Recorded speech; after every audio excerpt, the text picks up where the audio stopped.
Hello everyone and welcome back to my channel. I hope you're having a positive and productive day. My name is Kel with the Planner Owl, and today we're discussing a few ways you can use the items in the Connect and Cultivate box from Cloth and Paper.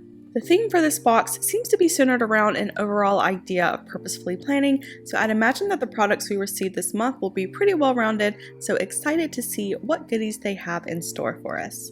One thing I should mention is that this is the last box of the current subscription. Beginning April 1st, Cloth and Paper is unveiling their all-new Intentions box. I have received so many messages from you all asking me my thoughts on the new sub box, specifically the price increase, and if I think it's still worth it. I have an entire video coming out on this that will answer all of your questions and answer the biggest question, which is, should you cancel your subscription? That being said, this video is about the March sub box, so let's get into that. Make sure to stick around until the end for my final thoughts and review, and as always, feel free to leave me a comment below with any questions or topics you'd like for me to include in my next video. Without further ado, let's hop in.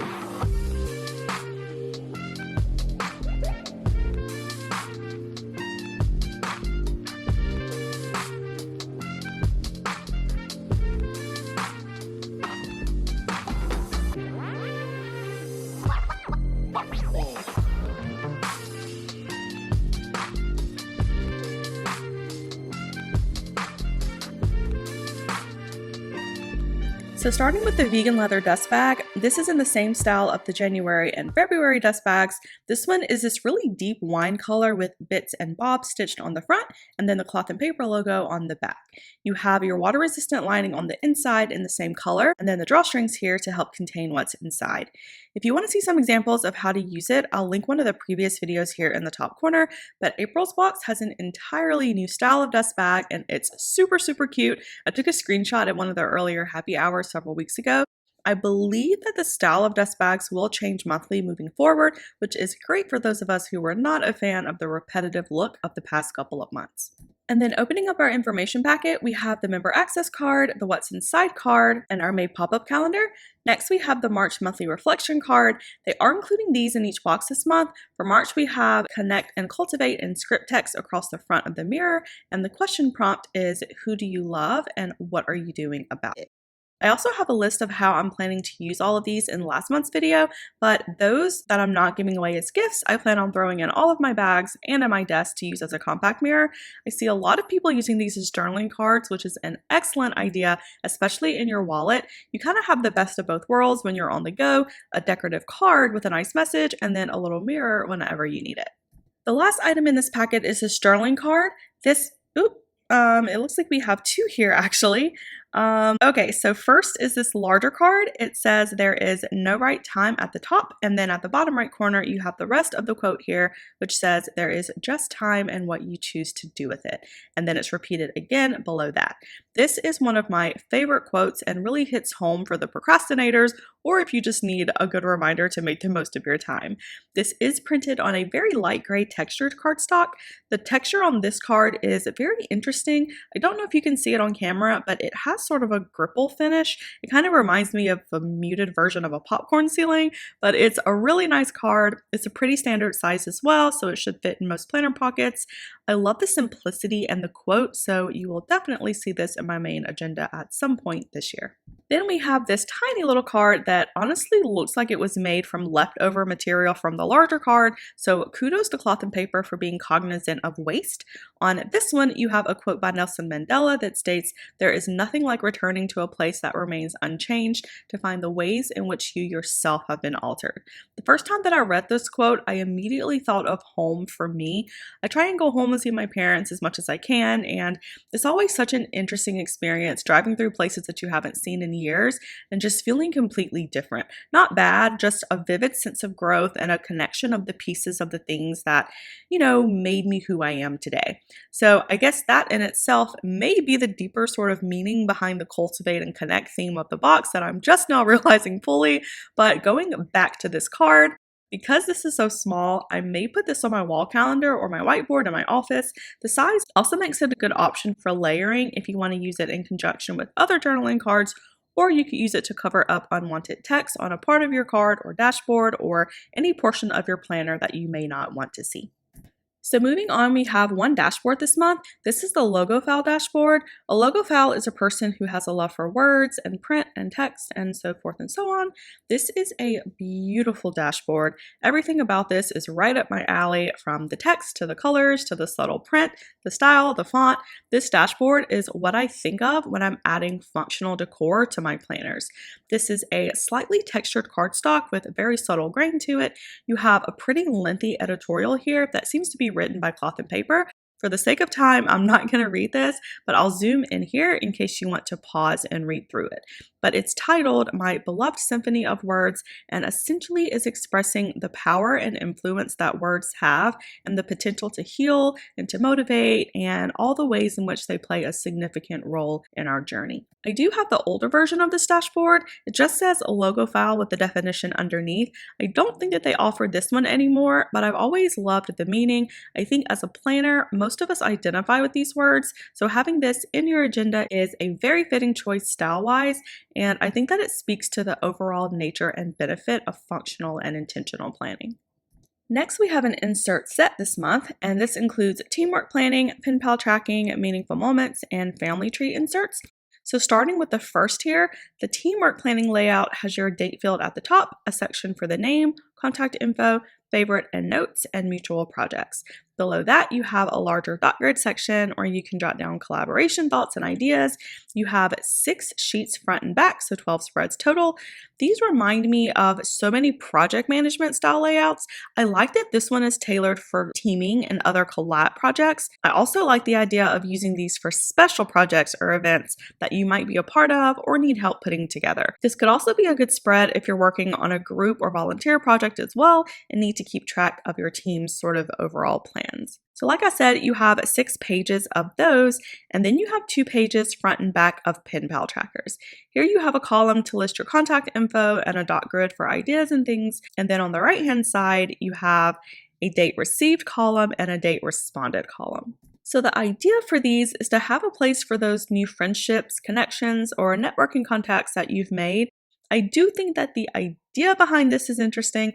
I'm not sure I'm seeing too many practical ways of using this, just how it's set up, but it could definitely be a good way to keep track of someone who you may be hoping to build a stronger connection with. So for that reason, I do like that they included a couple of these in here. After that, you have 3 sheets of meaningful moment inserts. These are also front and back, so 6 pages total. You have your date box at the top, an area to write the name and relationship, and then 4 boxes at the bottom to list an impactful moment, why it mattered, how you responded, and what you can give back.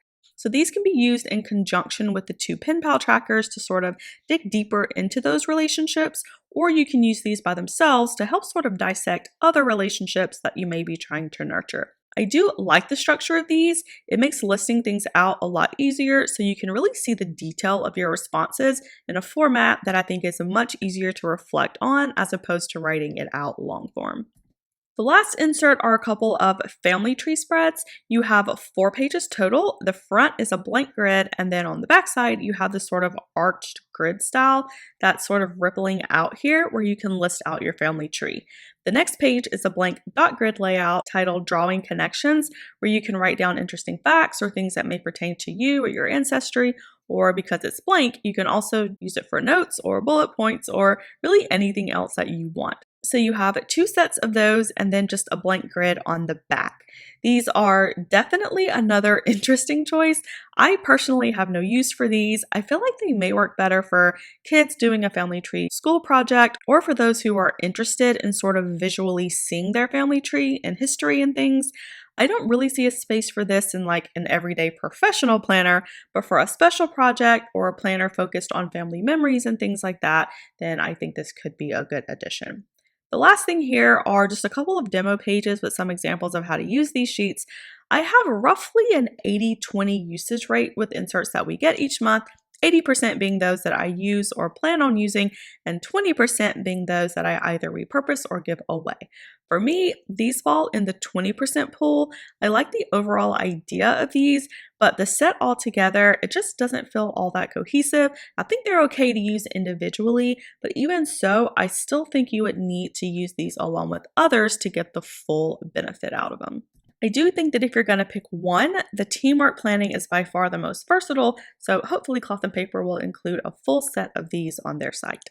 Next, we've got a set of 5 postcards. Each one is numbered at the top and has a different text or print message depending on which card you use. These are all really nice, thick cardstock. It feels very sturdy, very high quality. The cards with the text have a raised print in this sort of sandy gray color that looks really pretty with the black text and the white background. I'm not a huge fan of the cards with the design print. I think the color here is just a little too overbearing for the size of the card, but at least it's not mixing too many colors. As far as the postcards themselves, I have to claim the road less traveled and say that I've never in my life sent a postcard, so maybe this will spark something in my brain, and who knows, maybe I'll go on 5 trips and have 5 postcards to send this year. But for those of you who do send postcards, I do think that these are cute and your friends and family would love to get them.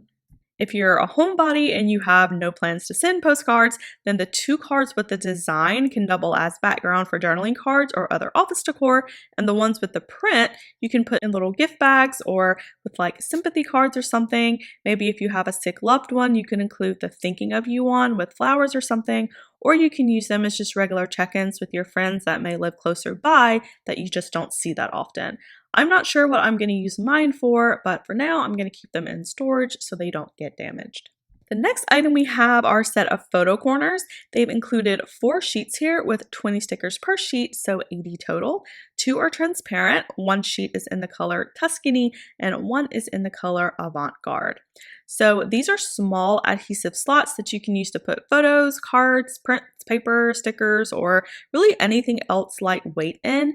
I use transparent corners fairly frequently, but I've always made my own. Right now, I'm using them in my wellness section to house my before and after photos. I just take a pack of cheap adhesive business card holders. I think these came in a set of 100 on Amazon for like 12 bucks or something. I cut the 4 corners off, put them on the page where I need them, and then you're good to go. I've seen a variety of these from different shops, but I've never seen them in these colors, so I like that we get some different options here. These are most commonly seen in the scrapbooking realm, but they are super versatile, especially anytime that you need to add a document or a note to an existing page. I can also see this being used a lot for layering with decor to build your page the way that you'd like it to look, so I can see this being used in the bullet journal world as well. I'm going to play around with these. I think they're great and can serve a lot of different functions. I really like the colors as well, so I'll definitely shoot a reel or something as I incorporate these into my routine. Next, we have a very highly anticipated item that Cloth and Paper has previewed several times on their Instagram, and that is the Intentions Notebook in A5 size and comes with this vinyl cover for protection.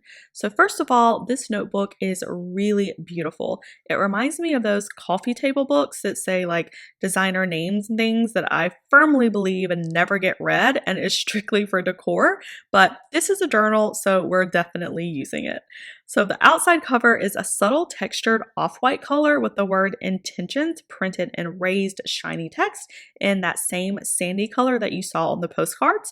On the front, you have the definition of intention written in the middle in black, and then at the bottom, you have monthly written in script text and the description of the journal at the very bottom, also all in black.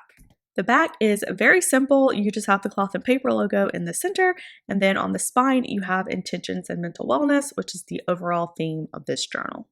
So opening it up after your name page, you have a page with detailed instructions on how to use it, along with a blank graph spread, and flipping over, you move into the guts. This is a 6-month journal, and each month has 3 sort of sections. So first is your intentions page. Here you have an area to write your monthly affirmations, 3 goals for the month, and an area to list some ways that you can achieve these goals, and then a place at the bottom to list any potential challenges. The second section are your daily log sheets. You have one of these for each day. You have your date field at the top. Then below that, you have a large box for a brain dump, place to list your accomplishments, gratitudes, and 3 reflections for the day, and then an area to write the next day's intention at the bottom. The last section is your reflections page, and here you have an area where you can list 3 goal reflections and write out what you've learned for the month, a box in the middle to log your feelings and reactions, and then some space to write out what you can do differently the next month. Again, this is a 6-month journal, so it's pretty thick. It comes with this vinyl notebook cover that you can use for protection. Fair warning, this smells like it just left a vinyl factory, but hopefully that will wear off with time. Overall, I really love this journal. I think the structured sections are really great for those of us who like a more of a guided style type of journal. I also like that you have 6 months here, so that's a really good time span to be able to accurately track your goals and thoughts and reflect back and really get some good insight into some of your most meaningful moments, your habits, and areas where you can hopefully make intentional changes and improvements in your daily routines. I did purchase a new journal for 2024, so I don't have plans to use this right now, but because this one is undated, you can use it next year or really at any point that you'd like. If you're not a fan of journals, this would make a fantastic gift. Graduation season is coming up, and this would be perfect for those heading into the next chapter in their life. It's also just a pretty book, so at minimum, you can use it for decor on your bookshelves or your desks. The last item this month is this set of pens. So this is something that is new, but they're going to begin including 2 pens or writing utensils with the new Intention subscription box beginning in April. Again, I am doing an entire video on the pros and cons of the new subscription, so make sure to subscribe if you're interested in seeing that. So I don't think each subscriber is getting the same pens, but these are the 2 that I received this month. So starting with the first, this is a 0.5mm tipped retractable gel pen. The barrel is a muted silver with a soft white finger pad, and on the side it says "Make the World Quiet," with the silence icon below that, which is a nod to its silent clicking. I tried to find this pen online for you guys, but this is from a Chinese manufacturer and I could not find the specific company who sells it, but this pen has a triangular body style that feels really nice in your hand. I've never heard of silent pens before, but it's a really nice feature. Doing a pen test here, the ink is very, very smooth, almost like a milky fill. It's a really dark black, no skips or anything, so a really nice writing experience. Because the barrel isn't fully round, you may have a hard time fitting it in standard pen loops, but other than that, it's a very solid pen. The second one we have this month is actually not a pen, it's a pencil. This is a very nice mechanical pencil. This one is designed by M&G. It's a 360-degree anti-broken lead pencil, so the lead should be a lot more sturdy than your typical pencils. I love this color. It's a really pretty sort of sea blue with silver accents. It uses 0.7mm lead, and I like how it has these tiny little grips here at the tip to help it keep from slipping. So testing this out, this is really thick lead. I am pressing down with some weight and I'm getting no bend whatsoever. I always love a good pencil. This one writes really nice. The downside is that there's no eraser on this one, so that's a bit of a bummer, but I actually think this is a really solid pencil. I have a separate eraser that I carry in a pen bag, so I'll most likely throw this in along with it. And that wraps up the Connect and Cultivate box from Cloth and Paper. Overall, this was a really solid box. I wasn't too sure what connection the theme would have on what was in the box, but it definitely makes sense now that I've opened everything. My favorite item this month is the logo file dashboard. It fits my style perfectly. I love the form, the colors, the meaning, the feel. It definitely checks all of the boxes. My least favorite item this month are the inserts. Aside from the team planning ones, I don't see a place for these in my routine. The Pen Pal and Family Tree ones in particular seem more to me like add-ons to a larger set, but don't serve as much of a function as standalone inserts. All in all, I'm rating the March box an 8 out of 10. We got some really useful items this month, including a 6-month journal that a lot of people will be able to get a lot of use out of. The decorative portions like the journaling card and the dashboard really hit the mark. I'm always very careful when balancing decor and function in my agenda, and these choices are a perfect mix of both. This is the last planning and stationery box that they are sending, and I think this is a great segue into what is hopefully a better sub-box experience for all of the functional planners out there. And that is it, you guys. I hope that you enjoyed this video. If you do want to see more planning and organizational content, please consider hitting the like and subscribe button. You would help my channel out a lot. Also, don't forget to follow me on Instagram for more planner tips and inspo, sending positive vibes your way. Until next time, have a wonderful rest of your day.